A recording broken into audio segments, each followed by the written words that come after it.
Hello दोस्तों, welcome to शाखा study. दोस्तों, आज की वीडियो में हम लेकर आए हैं एमएड फर्स्ट सेमेस्टर का तीसरा पेपर सीसीएस यूनिवर्सिटी मेरठ का, जो कि आपका सेशन 2022-23 में कराया गया था।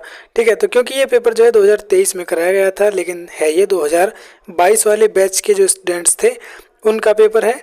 और 2022 में जिन्होंने मतलब फर्स्ट सेमेस्टर में एडमिशन लिया था उनका ये फर्स्ट सेमेस्टर का पेपर है। अब आपको यहाँ पर दिख रहा होगा कि इस पर तो थर्ड सेमेस्टर लिखा हुआ है, तो देखिए ये एक बहुत ही बड़ी यूनिवर्सिटी की मिस्टेक है, मतलब प्रिंटिंग मिस्टेक है। ये पेपर फर्स्ट सेमेस्टर का ही है, आप इसका कोड देख सकते हैं F1003। इससे पहले F1001 और 1002 हम अपलोड कर चुके हैं। ये 2022 वाला तीसरा पेपर है, इससे पहले 2021 के भी सारे पेपर्स हमने अपलोड कर दिए हैं। तो ये 2023 इसीलिए लिखा गया है, जैसे अब आप देख सकते हैं कि जो 2023 वाले स्टूडेंट्स हैं उनके पेपर अब 2024 में होंगे फर्स्ट सेमेस्टर के, तो इससे आप कंफ्यूज ना हो। तो सीसीएस यूनिवर्सिटी मेरठ का ये पेपर है और फर्स्ट सेमेस्टर का पेपर है, ये थर्ड सेमेस्टर का नहीं है। ठीक है, तो चलिए देखते हैं किस टाइप के क्वेश्चंस यहाँ पर पूछे गए थे। सब्जेक्ट आप देख सकते हैं सोशियोलॉजिकल फाउंडेशन ऑफ एजुकेशन। तो सबसे पहले आता है आपका सेक्शन ए, जिसमें very short answer type questions होते हैं। हर क्वेश्चन जो है वो 4 मार्क्स का होता है और इस तरह से यहाँ पर 4 आउट ऑफ 5 क्वेश्चंस आपको इस सेक्शन में करने होते हैं। तो चलिए देखते हैं पहला प्रश्न क्या है। पहला प्रश्न आपके सामने ये रहा, what is the concept of social stratification. सामाजिक स्तरीकरण की क्या अवधारणा है। दूसरा है डिफाइन सोशल ऑर्गेनाइजेशंस। सामाजिक संगठन को परिभाषित कीजिए। तीसरा है what is the difference between culture and civilisation. सभ्यता और संस्कृति में क्या अंतर है। क्वेश्चन नंबर 4 है what do you understand by socialization. सामाजिकरण से आप क्या समझते हैं। और क्वेश्चन नंबर 5 है explain the meaning of human rights. मानवाधिकारों के अर्थ की व्याख्या कीजिए।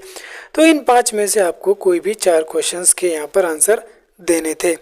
उसके बाद आता है आपका सेक्शन बी यानी खंड ख, जिसमें आपके शॉर्ट आंसर टाइप क्वेश्चंस होते हैं और इनका आंसर आपको 200 वर्ड्स में देना होता है।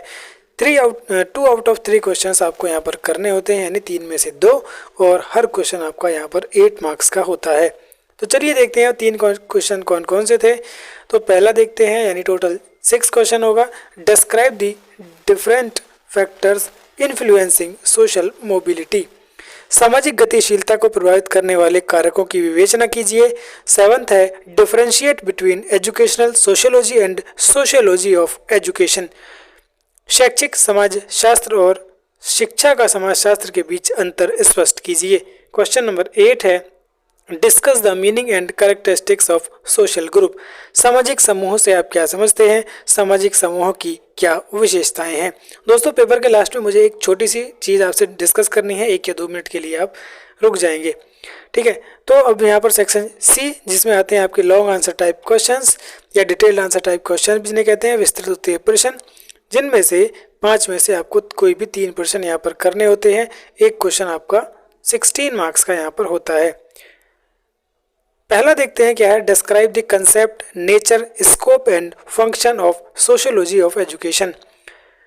शिक्षा समाजशास्त्र की अवधारणा, प्रकृति, क्षेत्र और कार्यों की विवेचना कीजिए। क्वेश्चन नंबर 2 यानी टोटल 10th है आपका, education is a social system. How far do you agree with this view. Support your answer by given reasons. शिक्षा एक सामाजिक प्रणाली है, आप इस विचार से कहाँ तक सहमत हैं। अपने उत्तर की पुष्टि तर्कों द्वारा कीजिए। Question number 11, education must change society rather than follow social change. Discuss and give reason for your answer. शिक्षा को चाहिए कि वह समाज को परिवर्तित करे, न कि सामाजिक परिवर्तनों का अनुगमन करे। विवेचना कीजिए और अपने उत्तर की पुष्टि तर्क द्वारा कीजिए। नेक्स्ट क्वेश्चन है discuss the meaning and nature of culture. What is the role of education in the process of cultural change. संस्कृति का अर्थ और प्रकृति की विवेचना कीजिए। सांस्कृतिक परिवर्तन की प्रक्रिया में शिक्षा की क्या भूमिका है। लास्ट क्वेश्चन है आपका examine critically the contribution of email Durkheim in the field of education. शिक्षा के क्षेत्र में इमाइल दुर्खीम के योगदान की आलोचनात्मक परीक्षण कीजिए। ठीक है, तो ये आपके 5 क्वेश्चंस थे लॉन्ग, और इनमें से कोई भी 3 क्वेश्चंस के आपको यहाँ पर आंसर देने थे। तो दोस्तों इस तरह से ये थर्ड पेपर जो है यहाँ पर हमने देख लिया है, सोशियोलॉजिकल फाउंडेशन ऑफ एजुकेशन। उम्मीद है बाकी के पेपर्स भी आपने देख लिए होंगे। तो ये सभी पेपर्स आपको एक प्लेलिस्ट में मिल जाएंगे। एमएड फर्स्ट सेमेस्टर पेपर्स के नाम से प्लेलिस्ट बनी हुई है। अब जो बात मुझे डिस्कस करनी थी आपसे, देखिए कुछ स्टूडेंट्स कमेंट कर रहे थे कि सर आप हमें सेमेस्टर की भी प्रिपरेशन यहाँ पर करा दीजिए, जैसे कि आपने जो एंट्रेंस एग्ज़ाम है उसकी प्रिपरेशन कराई थी। तो देखिए एंट्रेंस एग्ज़ाम की प्रिपरेशन और इनमें डिफरेंस है। यहाँ पर जो सेमेस्टर एग्ज़ाम्स होते हैं उनको आप में पूरा डिटेल में पढ़ना होता है। और अब देखिए आप इतने छोटे बच्चे नहीं हैं कि आपको अलग से तैयारी कराई जाए। जहाँ तक मैं मानता हूँ कि अब आप, क्योंकि इसमें आप देखिए जहाँ तक लॉन्ग क्वेश्चन मैं आपको यहाँ पर दिखा देता हूँ, तो इनमें कोई भी क्वेश्चन आपका डायरेक्ट नहीं होता है। इनमें आपको लॉन्ग क्वेश्चन में सब में आपको अपने व्यूज़ यहाँ पर लिखने होते हैं। किसी भी क्वेश्चन को आप उठाकर देख लीजिए, आप कहाँ तक सहमत हैं, उत्तर की तर्कों की पुष्टि कीजिए, तो लगभग हर क्वेश्चन इनमें आपको अपने माइंड से ही लिखना होता है। दूसरी बात यह है कि मैं अभी एक प्रोजेक्ट पर काम कर रहा हूं और उसमें अभी टाइम लग जाएगा, 6 से 8 महीने का टाइम उसमें लगने वाला है। तो अभी ये मेरे लिए पॉसिबल नहीं है कि मैं सेमेस्टर एग्ज़ाम्स की भी आपको यहाँ पर तैयारी करा सकूँ। इसके लिए आई एम एक्सट्रीमली सॉरी। ठीक है, तो बस मुझे यही आपसे कहना था कि अब आप अपने आप तैयारी कर सकते हैं, या फिर कोई और सोर्स आपके पास हो तो आप वहाँ से भी तैयारी कर सकते हैं। मैं बहुत ही जल्द आपका इसका ये लास्ट वाला पेपर भी यहाँ पर अपलोड कर दूंगा। ठीक है दोस्तों, तो चलिए मिलते हैं नेक्स्ट वीडियो में दूसरे पेपर के साथ। तब तक के लिए बाय बाय।